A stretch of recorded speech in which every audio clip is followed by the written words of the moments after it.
Thank you for joining me today on the Bold Lines podcast. We're going to be talking about why your therapist can't fix you. It's an interesting topic today, and one that might seem a little counterintuitive, but it's something I'm quite passionate about, as is pretty much every episode that we do here. So when we think about therapy, right, there's different ideas of what is good and what is bad. Let's start with some of the more frou-frou or woo-woo. I've heard plenty of different examples or descriptions of this. So a lot of people can see therapy as a way to just get affirmed. You're amazing. You're beautiful just the way you are, which is one of the most insane things I've heard in therapy, because if you're perfect just the way you are, why are things not great, and why would you need therapy? One of the other common criticisms is that it's just a place for people to talk. That they show up, the therapist on the other side sits with a pen and paper and goes, How did your mother play into that? Okay, there's stereotypes that abound in all of this. Today's topic, yes, it can seem a little weird, but I wanted to go ahead and call out some of the extreme stuff. We're not going to be talking about the stoic who sits there and has no emotions and simply tells you to change. And we're also not going to be talking about the person who seems to live to tell you how amazing you are and then take your money and tell you to come back next week. So let's talk about what good therapy typically is. And I put good in quotes here because therapy can range in a whole bunch of different levels of effectiveness and in different ways it's useful. There are many different types of effective therapies, and they're all good for different things. One of the most common ones is behavioral therapies. It's a way to work out certain patterns in a way that breaks everything down and you can do something different. These behavioral strategies are incredibly effective for a lot of anxiety disorders or thought disorders, breaking things down, moving them away, super helpful. There's a whole other subsection of therapy that's focused on people's beliefs or perceptions. This tends to be the more philosophical version of therapy, where you explore bigger ideas. You start to look into why people believe what they believe or how they came to certain conclusions. The last form that I typically see in good therapy is focused on trauma responses or going into deep dives in trauma. You see this a lot with things like EMDR or CRM, these different modalities to help break down these survival responses. So those are typical categories. I'm going to go back and I'm going to highlight some of the absolute nonsense of today. I'm going to do that for a couple of reasons.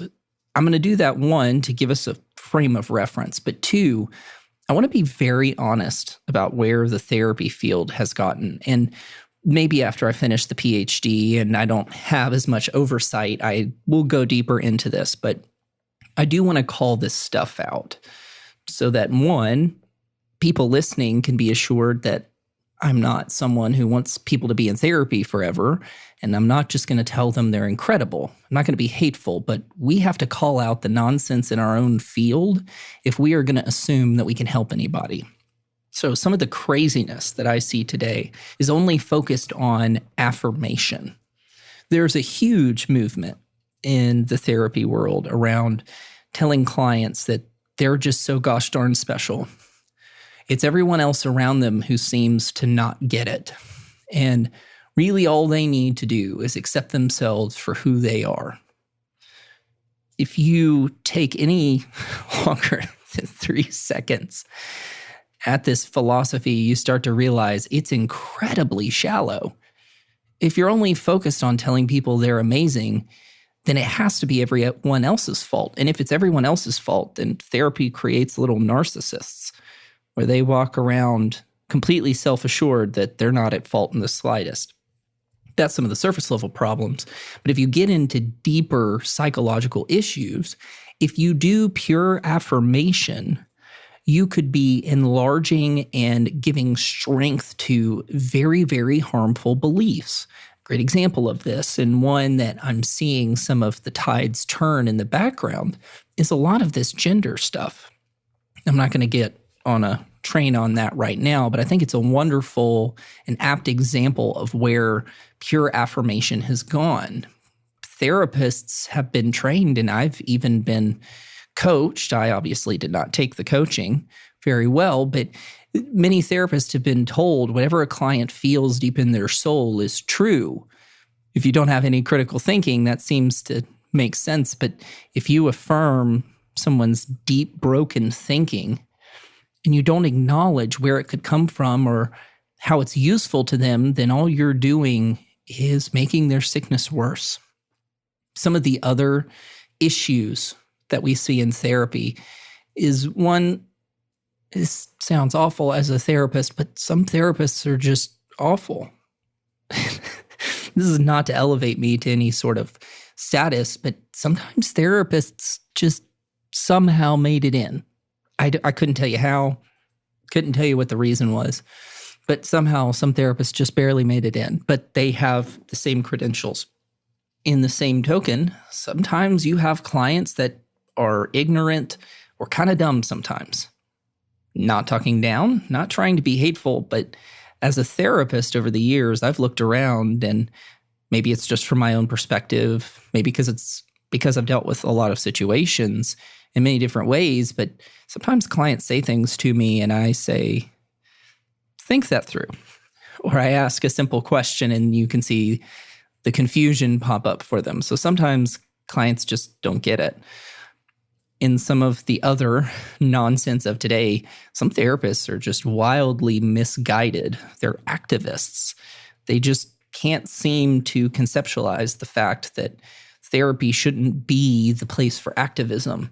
You can do that on the weekends. Go do your marches or whatever you want. I mean, go be a part of whatever cause. There's no room for it in the therapy office. This is about empowering people and helping them think through the way that they've built their lives and their beliefs. Sometimes you get clients that are very misguided. Over the years, I've worked with people from many different backgrounds, including faith and religious backgrounds, where it was a very cult-like atmosphere. And if all I were to do was to affirm someone, let's say they're coming out of one of these religious groups, and they come to me and say, I want to make this work, but I also have high anxiety. Imagine I then became an agent of that religious cult by affirming the fact that everything is true, and I were to simply try to work on their anxiety. Well, if the cult is causing the anxiety, you can see where the problem is. Blind affirmation doesn't work. The last thing that I will say about some of the nonsense of therapy, I hinted at it just a moment ago, is a lot of these modern movements are very emotions-based. It seems as if people are starting to look back to maybe 2015, 2020, 2021, and looking at some of the things that people thought was just groundbreaking, these magical insights or movements of leaders, and we look back and realize how hollow it all is. Because of that, I don't talk about modern movements in therapy. Not because I want to shut any of my clients down, but if you're getting cast away with the wind, the new thing shows up and you're on board, or clients find this new ideology that seems to sweep them away, you haven't created any sort of resiliency. You've just found a new group of people to tell you what to do. I hope at least this far, anybody listening can come to the conclusion that I'm not a part of this group that has this utter nonsense about telling everyone that they're wonderful. Little side comment on all of that. They don't actually believe it. All of those therapists, all of those people who are supposed to be helping people that are pure affirmation, they are some of the most intolerant people I've ever met. And with anyone with some experience of these people, you can understand, but those on the outside might be confused. Let me explain it to you. Acceptance and tolerance cannot be universally accepted. And so when you have therapists who say, I'm a safe place for everyone, no, you're not. We all have boundaries. We all have things that we think are wrong. If you're a safe place for everyone, you're not a safe place for anyone. That's just not how it works. So It's an ideology that falls over on itself pretty quickly, and I think we're seeing it now. I do want to highlight, as we're talking about why your therapist can't fix you, they're not going to fix anything if everyone's amazing. One of the issues that was in the past, though, was this very authoritarian sense of psychology. You come in and tell me your problems, and then I tell you why you suck and what you have to do, and you should take my advice verbatim. That's been something that, thank goodness, has started to shift, but there were some huge problems with that. Like, number one, there's no cultural context in authoritative counseling. Without the ability to empathize with clients, you just give blank advice, and clients will likely fail, but because you've set yourself up as some modern authority, they feel like they're in the wrong, even though your advice was awful. So when therapists are purely authoritarian and say, you have to do this, or psychologists or psychiatrists say, you have to do this, unless this thing is staying alive, it's probably not a good idea to do so, even if they're correct. The last thing that I'll say when it comes to some of the issues of the past is those that hold very rigidly to dynamics, to teachings or points of view can only help a very limited number of people. You see this a lot in groups like AA or in organizations that utilize it. They can help some people really well. They alienate everybody else because this very rigid outlook only caters to a very small portion of the population. And if therapists align themselves with this purely, they run into the same problem. So let's talk about what good therapy is and why, even if someone's doing good therapy, they can't fix you. A good therapist is not going to make any hard-line decisions for a client unless it has to do with immediate safety. In therapy, I tell clients, I'm going to give you some direction. I'm not going to tell you what to do. I'm going to give you some points of feedback, things to consider, but I'm not going to tell you what you have to do. Good therapists will ask good questions. They won't just be looking for the way to step back and respond. They're going to be actually curious about what's going on for you. Good therapy is going to be warnings of danger upcoming. And some of those warnings are, hey, dude, this doesn't sound great, to, hey, if you do this, this is going to be awful. Okay? Good therapy should be warning clients of danger, but you shouldn't be completely removing that danger from them. We're not creating completely risk-averse clients here. We want people to take good risks. We want people to get feedback from the world, even if that means getting burned. The last thing that I will say about good therapy is it aligns with the client's goals. If someone comes in to see me, and let's say their goal is to moderately drink, and I know good and well, quote unquote here, that it's not going to work. They have a history of 10 years of drinking, no signs of stopping. They've tried moderation and it hasn't worked. I could, as a therapist, say, well, that's not going to work for you, and I'm not going to work with you unless you follow what I tell you. The more effective solution in all of this is to say, okay, so that's your goal. Let's create some boundaries and expectations. If we do all of that and you're still not successful, we can consider something else. See, good therapy. I might have an idea of what could work, but I give the client a framework to succeed or fail. And hey, if they succeed, great.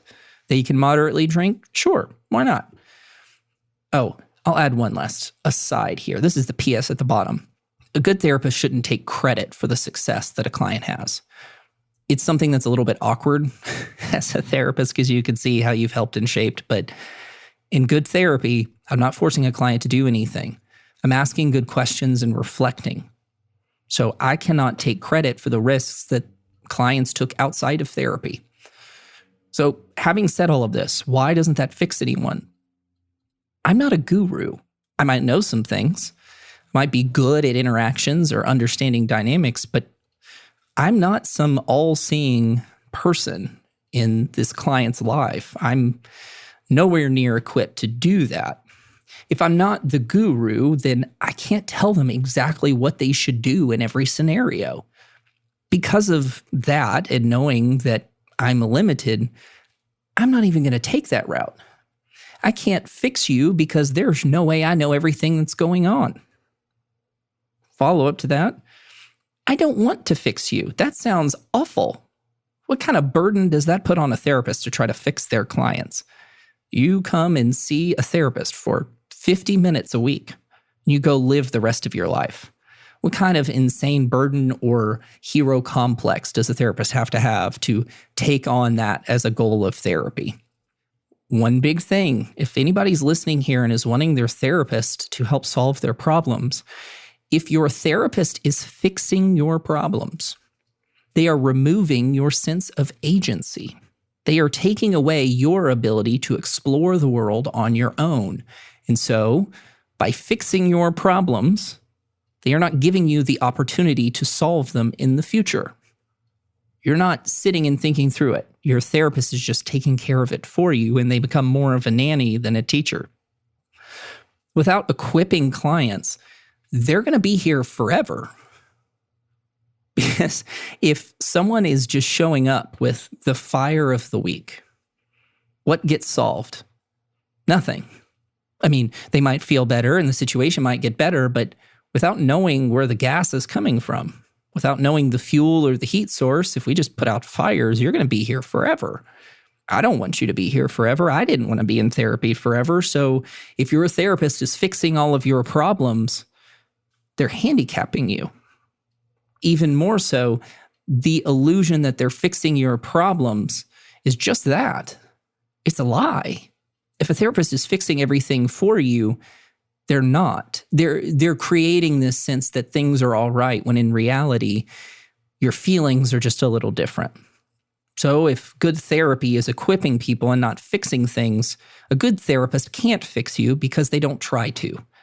Sure, we have our biases, we have our points of view, we have these things that we hope to see for clients, but in the end, it's not my life. After sessions are over for the day and I go home, I don't think about therapy all of that much. I try to store that away and leave it in the office so I can spend time with my family and be present. If I've made it my mission to fix and solve everything for clients, there's nothing left for me. There's nothing left for my family when I come home. If I was a fixer, that's all I would do. And that creates a problem for me as a therapist, because then my identity gets wrapped up in fixing people. One final big point in all of this is, if a client is relying on their therapist to fix them, they have no personal responsibility. They don't have to address anything because someone's going to take care of it. This deferral of responsibility is more common in therapy than I think a lot of people would like to admit. Family members back off. Spouses lower their stress levels when they know that their loved one is in therapy. Why? Because they believe that they're getting help. But what happens if the help isn't helping the client? The help is just deferring anxiety and responsibility. Have they actually helped a client? I would argue not. So, can your therapist fix you? No. You're not a car. Humans are incredibly complex, and the mind is something we haven't even gotten close to fully understanding. If your therapist is able to fix you, they're either God or lying. So, good therapists will not attempt to do so. Of course they'll have goals. Of course they'll have things that they would want to see for clients. But in the end, they go home. Clients go back to where they live as well. I have no power to fix anybody. I have the power to ask good questions. I have the power to be present. I have the power to sit in discomfort with someone, sadness, feeling overwhelmed, and offer a hand. Not a way to tell them everything will be okay, but just to embrace pain as it is. I don't want to fix people. It's too much of a burden. And if anyone ever tells you that their therapist fixed them, maybe they're being a little too boisterous because they're thankful, and language is complicated sometimes. But if a therapist ever says that they're going to fix the problems, run. Because ultimately what they will do is cut your feet out from under you and you will leave after 2 years of therapy wondering where all the time and money has gone. If it sounds too good to be true, it probably is. What I hope you've taken from all of this today is if you're going to go to therapy, find a therapist that can sit with you, ask good questions, sit with you in the moment. A therapist that can empathize and engage with you well, and someone that has good personal and time boundaries. They also shouldn't want you to be there forever, and under no circumstances should they be the ones to try to fix you, because they simply can't. Thank you for listening today. I hope you got something useful out of the podcast. This is an episode that's a little closer to my heart, not because someone's brought it up to me, but I can only do so much. And if you found this episode useful to you, I hope that you follow the podcast for the weekly downloads or share it with someone around you. If you feel the need, you can leave something in the tip jar to help pay for the production of this podcast. Thank you so much and have a great day.